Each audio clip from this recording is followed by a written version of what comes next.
questão. Você acha que a pandemia, que a gente sabe que tem uma relação clara com o fenômeno de transbordamento, que é um fenômeno, para quem não conhece, em que espécies silvestres, no caso, elas acabam, através do contato humano, gerando doenças na gente, ainda que, enfim, não esteja esclarecida a origem do ponto de vista factual imediato do coronavírus, essa é uma ideia que se aplica de qualquer maneira.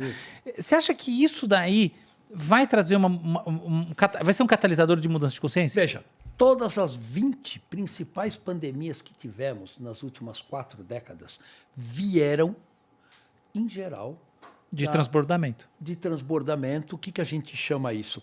Animais, e a humanidade em contato com os animais, né, faz com que vírus que estavam com os morcegos, com os sabiás, com os macacos, passem para a humanidade. E basta um indivíduo fazer isto, né? Então, hoje, sabe-se que uma pessoa foi responsável por fazer a transferência do vírus de um morcego para a nossa espécie.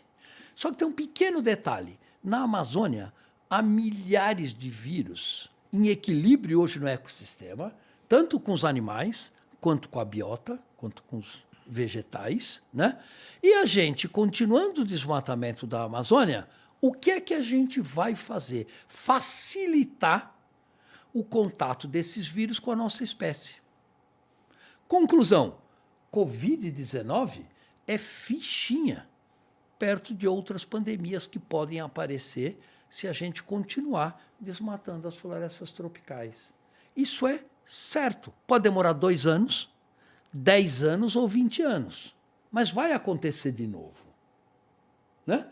Conclusão, temos que investir em saúde pública, temos que investir em preservação dos ecossistemas naturais, temos que deixar esses bichinhos quietos lá na floresta, não nos interessa que eles entrem em contato com a gente e assim por diante. Então, as mudanças climáticas e o desmatamento são fundamentais nessa questão das pandemias. Eles são totalmente linkados. E se a gente quiser proteger a humanidade de novos Covid-19, basta deixar as florestas tropicais como elas estão hoje e preserva o clima, porque a mudança climática também facilita o deslocamento de vetores que trazem doenças para a gente. Pô, então é extremamente complexo, assim, é tudo...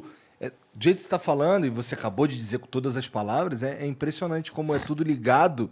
Tudo ligado. E, por exemplo, eu nunca tinha parado para pensar nisso, mas é verdade, é interessante, né? Não, veja, é tudo ligado. Eu acho que essa questão de separar a mudança climática de economia, de socioeconomia, de saúde, quer dizer, não existe. O planeta é um só. O ecossistema é um só. Todos os seres humanos habitam um ecossistema terrestre, né? Que o James Lovelock chamava de Gaia, né? Não importa o nome que dê, mas está caindo a ficha de que nós vivemos numa sociedade planetária, né? E que um sujeito faz alguma coisa na China, afeta um índio que nunca viu um homem branco no Alto Rio Negro. Isso é claro hoje. Caiu essa ficha, né? Demorou 30, 40 anos para a humanidade perceber isso. O grande problema é o que é que nós vamos fazer com esse conhecimento hoje. Caiu a ficha. Você percebeu isso na hora. Agora, a grande pergunta é, e agora? O que a gente faz com isso? Como é que nós vamos desenhar uma evolução da nossa sociedade levando em conta essas questões? Esse é um grande desafio. E ninguém tem a resposta para isso, nem eu, nem ninguém. Isso vai ter que nascer da democracia. Paulo, uma dúvida. Quando há um desmatamento, como por exemplo no Pantanal ou na Amazônia, as espécies desaparecem por igual ou há uma seletividade? Se há uma seletividade, qual que é o padrão? Então, aí depende se você está falando de espécies animais ou espécies vegetais. Animais. Né? No caso dos animais, alguns animais têm maior mobilidade.